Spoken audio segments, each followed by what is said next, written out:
Bueno, mi nombre es Antonio Sea, soy estudiante de Ingeniería Eléctrica en la Fermín Toro y vengo a hablarles acerca de la transmisión en alto voltaje de corriente continua frente a la transmisión en corriente alterna.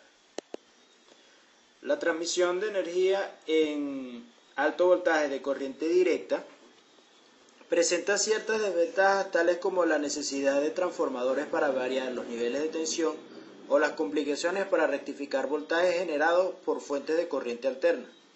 Las aplicaciones más habituales de estos sistemas se basan en aplicaciones donde el uso de la corriente alterna no es técnica o económicamente viable, como en el caso de transmisión de potencia en entornos marinos o subterráneos, en la conexión de sistemas de electrónicos asíncronos y la estabilización del sistema eléctrico.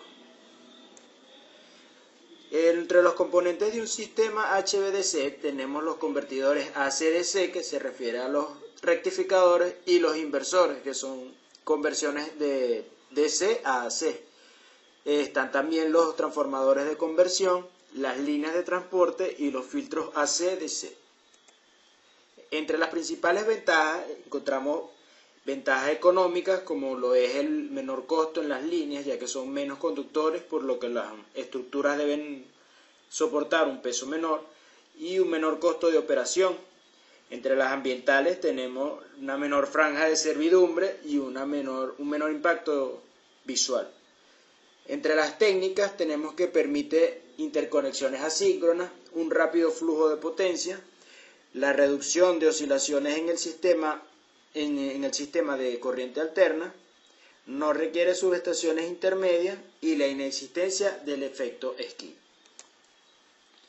Entre las características de estos sistemas conseguimos que el campo magnético constante en los alrededores de la línea de transmisión es muy semejante al que produce la Tierra en su forma natural, por lo que el efecto sobre las mismas no es preocupante de alguna forma.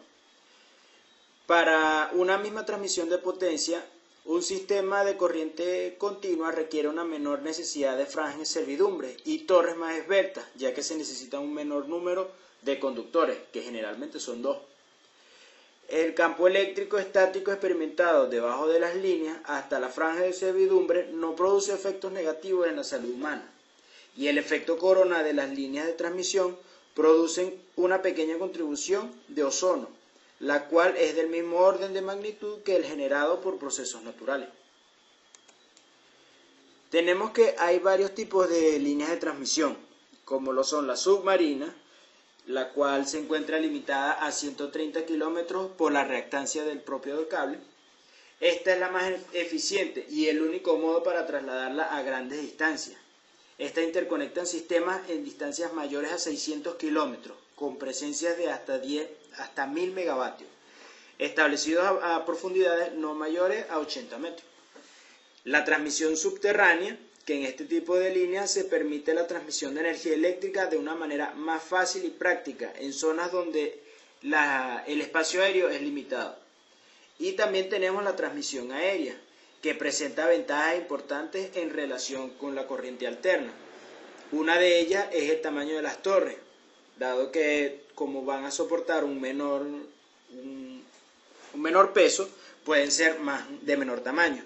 Y si bien la distancia entre las líneas de alta tensión es mayor en la corriente directa, el número de líneas es menor, que se reduce a solamente 2. Esta diferencia en la distancia entre líneas es debido a que en corriente alterna depende de la tensión entre fases, mientras que en corriente directa depende de la existencia de fase y de tierra. También tenemos diversos tipos de conexiones.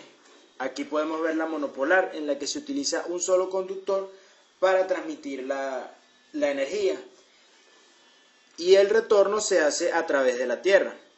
Este permite un ahorro en el cable conductor, pero no siempre es aconsejable, ya que principalmente cuando las pérdidas por la tierra son muy significativas o no se puede instalar por razones del medio ambiente. También tenemos el tipo bipolar, en el que se utilizan 2 conductores, uno con la polaridad positiva y otro con la polaridad negativa. Este presenta una gran ventaja, dado que en el caso de que falle una de las líneas se puede utilizar como una monopolar. Y también tenemos el homopolar, que en ella se emplean dos cables conductores con la misma polaridad y el retorno se hace por la tierra o por un conductor metálico. Y en este conductor tendrá 2 veces la corriente nominal de una línea. Tenemos también diversas configuraciones como lo son el back-to-back, que vemos aquí como es la configuración, la multiterminal y también tenemos la punto a punto. Realizando una comparación con los sistemas de alto voltaje de corriente alterna, podemos ver que entre las ventajas se presenta que las pérdidas en la línea de transporte son mínimas y hay una posibilidad de control total de la potencia activa. También el corredor de paso es menor en las líneas de corriente continua comparado con la misma potencia en corriente alterna. Se tiene una menor magnitud del efecto corona y una eliminación de las pérdidas por capacidad de sus conductores. Entre las desventajas tenemos alto coste de los equipos de conversión, imposibilidad del uso de transformadores para variar la tensión, generación de armónicos en el lado de corriente alterna, obligación de tener un generador de reactiva y requerimientos de controles complejos. Bueno, esto ha sido todo. Muchas gracias.